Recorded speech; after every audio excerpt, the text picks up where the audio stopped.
Please cook it up.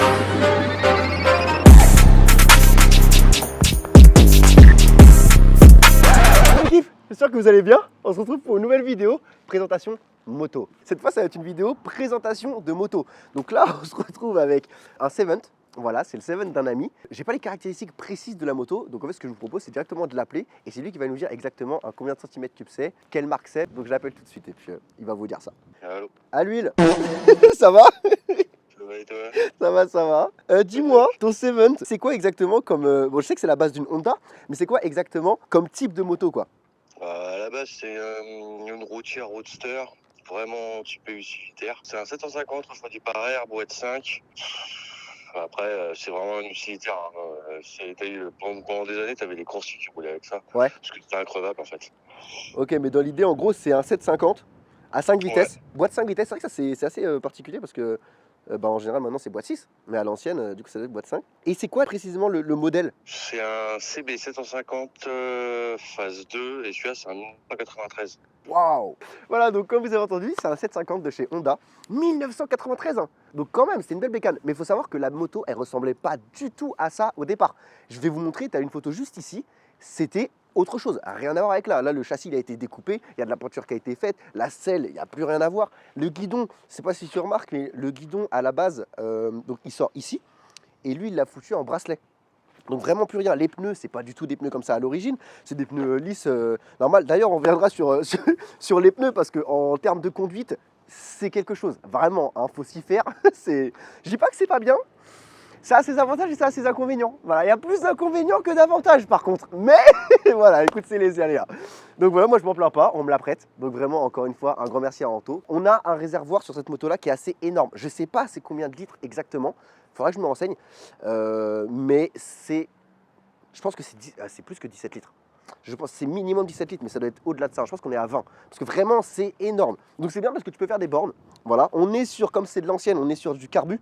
Hein, au niveau il n'y a pas c'est pas injecteur, hein, c'est littéralement une rampe à carbu. Et comme il a dit, voilà, on est sur un 750. Les silencieux aussi, pareil, ont été changés. Il y a tout qui a été changé. Starter manuel, du coup. Viens là, que je te montre. Petit starter à main. On va la démarrer hein, tout à l'heure. Voilà, donc le petit starter manuel. Ça me fait plaisir, moi, de revoir des motos avec des trucs à l'ancienne comme ça. Le compteur, forcément, rien à voir avec de l'origine. Ça, c'est vraiment un truc à l'arrache. C'est histoire de poser ton téléphone. Voilà, si tu veux mettre ton petit Waze, eh ben tu peux. Voilà. Parce qu'ici, on fait les choses bien. Tellement bien qu'on n'a pas fini de couper le tube.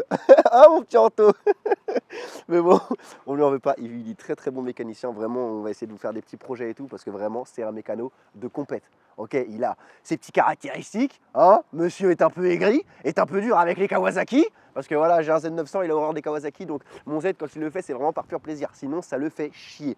Mais bon. En attendant, ça reste un très très bon mécano et un très très bon ami. Donc vous le reverrez prochainement. Sinon, qu'est-ce que je peux ajouter par là? Les clignotants, si, ça c'est incroyable. Les clignotants sont intégrés. Donc venez par ici. Les clignotants sont littéralement intégrés. Je vous laisse deviner où est-ce qu'ils sont. Non, je ne vais pas vous laisser deviner, ça durera beaucoup trop longtemps. Mais en gros, ils sont là. Voilà. Les clignotants sont là et là. Et le feu arrière est là. Donc alors, faut vraiment qu'on se le dise. Hein. Faut qu'on se le dise entre nous. Si le contrôle technique moto est arrivé de nos jours, c'est à cause de ces merdes-là. D'accord? C'est pas à cause de ton Kawasaki Ninja 300 tout neuf, ou ton Z900 flambant neuf, ou ta Ducati, je sais pas. Non, c'est à cause de ces épaves-là. Vraiment, ça c'est une horreur sur route. Ok? Si tu veux un mal de dos, des limbagos, tout ça, ton médecin te prescrira cette moto, un Seven. Vraiment, c'est une horreur. Je vous jure, quand tu roules, je vais vous montrer tout de suite, hein, mais la position de conduite, comme c'est pas fait, c'est pas adapté à ce type de moto de base, tu es vraiment très penché sur l'avant. Et vu que c'est des pneus, je sais même pas, je pourrais même pas dire que c'est des pneus enduro, c'est même pas des pneus cross, c'est même pas des pneus route. Et ben à basse vitesse, comme ça, voilà. En plein virage, tu peux même pas freiner. Parce que si tu freines le roue arrière, la roue arrière, excusez-moi, moi il y en a bien parlé à France ici, la roue arrière se bloque. Donc ça freine pas progressivement. Non, il n'y a pas de ça. 1993, on freinait sec. D'accord? Tu appuies sur le frein, ça bloque. Voilà. Tu voulais que ça freine, bah ça freine. Mal, mais ça freine. Le frein avant, c'est pareil. Ça freine. C'est pas ce qu'il y a le mieux, mais ça freine. Donc ça encore, je lui en veux pas. Vraiment, par contre, sous temps de pluie, tu oublies, mec. Ok? Tu oublies. Déjà, tu tapes pas 200 bornes avec. Je te le dis, tu tapes pas 200 bornes avec, c'est mort. T'en fais 50, t'es content. Voilà, Pornic-Nantes, 50 km, t'es content. Au-delà, tu commences à avoir mal au cul, ok? Mais sinon, en dehors de ça quand même, parce que je la critique, mais je l'aime bien, quand il y a des beaux jours, vraiment, tu veux te balader pépouze et tout, ça fait le taf.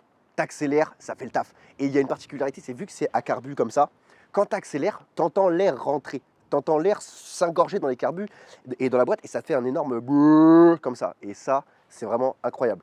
Maintenant, voilà, comme j'ai dit, c'est une épave. Vraiment, voilà, c'est une épave et qu'on adore. Donc, je vais la démarrer. Vous allez entendre le bruit que ça fait quand même parce qu'il a changé les silencieux en taux parce que ça faisait trop de bruit. Et malgré qu'il ait changé, ça fait encore beaucoup de bruit. Hein. Après, ça pète un peu à rade aussi quand tu décélères dans les bons tours. T'entends, ça crépite dans le pot. Il y a du monde, hein. Il y a une petite famille là-dedans qui se développe. Mais c'est sympa, ça fait toujours plaisir aux oreilles. Donc je vais la démarrer. Je vais vous montrer les clignotants du coup, comment ils sont et comment c'est stylé. Et voilà, let's go. Alors, il y a un petit problème. Ah mais non, j'ai pas tout dit. Anto, le jour où il me la donne, vous savez ce qu'il me dit? Il me dit alors attends, parce que je vais te briefer un peu quand même, parce que le 7 il est pas compliqué, mais il faut quand même que je te briefe sur 2-3 trucs. Je dis ok, c'est quoi le premier? Et il me dit en premier, quand tu tournes la clé, c'est pas sûr que ça se mette nickel du premier coup, ok? Donc si tu as un problème avec le contact, tu joues un petit peu avec la clé. Là ça va, ça se met nickel, là ça va. Mais s'il y a un problème, bon bah voilà, faut jouer un peu avec la clé. Et là, tu vois, voilà, alors là par exemple, ça marche. Ah si, bah, ouais, en fait, faut lui laisser le temps, elle est vraiment vieille. Donc voilà, ça c'est le premier point. Le deuxième point, il me dit, c'est que l'embrayage est collé. C'est chiant. Il me dit, mais ça se décolle. J'ai dit, ok, comment on fait? Il me dit, c'est simple. Ça fait peur, mais c'est simple. Tu restes accéléré. Alors tu la démarres quand le contact veut bien, ok. Tu débrayes à fond, mais je vais vous le faire en direct. Hein. Tu débrayes à fond, tu la démarres et tu accélères un petit peu et tu claques la première. Voilà, tu vas entendre un énorme clac. Tu as l'impression que la boîte elle est explosée là-dedans, mais c'est normal. C'est comme ça qu'on décolle un embrayage sur cette merde. Je vais vous montrer tout de suite, comme ça aura le mérite d'être clair. Alors, tu mets le contact quand ça marche. Donc là voilà, le starter en bas, le starter. Il me dit voilà, quand elle démarre pas, il me dit t'inquiète pas, hein, tu restes appuyé sur le démarreur, elle va démarrer. Voilà. Vous voyez? Il faut juste attendre. Voilà. Ça fait du bruit, c'est normal, c'est le starter. D'accord? C'est pas mal, franchement j'adore le son. Moi vraiment le bruit j'adore. Dans l'idée, normalement on la laisse un peu chauffer, mais j'ai roulé il y a pas longtemps donc elle est pas froide, hein. Elle est chaude. Oui, elle est chaude. Voilà, ça fait tout de suite moins de bruit quand il n'y a plus le starter. Donc ensuite je vous explique. Tu arrives la béquille, tu débrayes à fond, tu accélères. Voilà, et tu claques la première. Là, elle a avancé parce que c'est moi qui ai lâché l'embrayage, mais sinon, elle bouge pas. Et encore, là, l'embrayage n'était pas collé parce que j'ai roulé il y a pas longtemps et elle n'a pas eu le temps de vraiment refroidir. Donc ça va, mais sinon, tu entends vraiment un énorme clac et ça fait peur. Les premières fois, ça fait peur. Après, on s'y fait. D'abord, je vais te montrer les clignotants. Donc déjà, magnifique feu arrière. Vous pouvez remarquer, c'est là. C'est du maison, hein, c'est du rustique. Encore une fois, ça passe pas au contrôle technique. C'est sûr et certain, fais pas ça sur ta brelle. Ça ne marchera pas. Et les clignotants, magnifiques clignotants. Sans déconner, on aura beau dire ce qu'on veut. Et ils ont de la gueule quand même. Hein. Moi, je les kiffe, hein. Vraiment, je kiffe. Mais tout fonctionne. Hein. La moto, c'est une épave sur route, mais tout marche. Donc, que veux-tu que je te dise? Ça roule. Voilà, ça fait quand même du bruit. Hein. Voilà. Ça fait un beau petit bruit, moi j'adore. Clairement le son, je suis fan. Qu'est-ce qu'il faut dire de ce petit 7 à part ça? Bah y a pas grand chose à dire, hein. Voilà. Si t'es encore sur la vidéo, c'est bien, c'est que tu fais partie des plus courageux de cette chaîne. Donc en fait, j'ai pas de tips à te dire, non, c'était juste pour vous expliquer un peu ce qui va se passer sur cette chaîne. Donc pour info, je n'ai toujours pas récupéré mon Z900. Mais je kiffe toujours autant la moto, donc j'ai quand même décidé de continuer cette chaîne YouTube moto et plein d'autres parce qu'il n'y aura vraiment pas que de la moto, ça va être du divertissement principalement. Donc que ce soit en moto, en vidéo dans la rue, parce que j'ai plein de nouveaux concepts à vous échanger, ce sera du divertissement. Voilà, donc si vous êtes fan de moto, bah, vous êtes sur la bonne chaîne. Si vous êtes fan de divertissement, vous êtes sur la bonne chaîne. Si vous n'aimez pas la moto mais que vous aimez le divertissement, vous êtes sur la bonne chaîne quand même. En fait, quoi qu'il arrive, mec, t'es sur la bonne chaîne, ok? Tu restes, tu aimes la vidéo, tu t'abonnes, tu mets un commentaire, ça me fait plaisir et on est ensemble, ok la famille? Ça fait plaisir. Bao!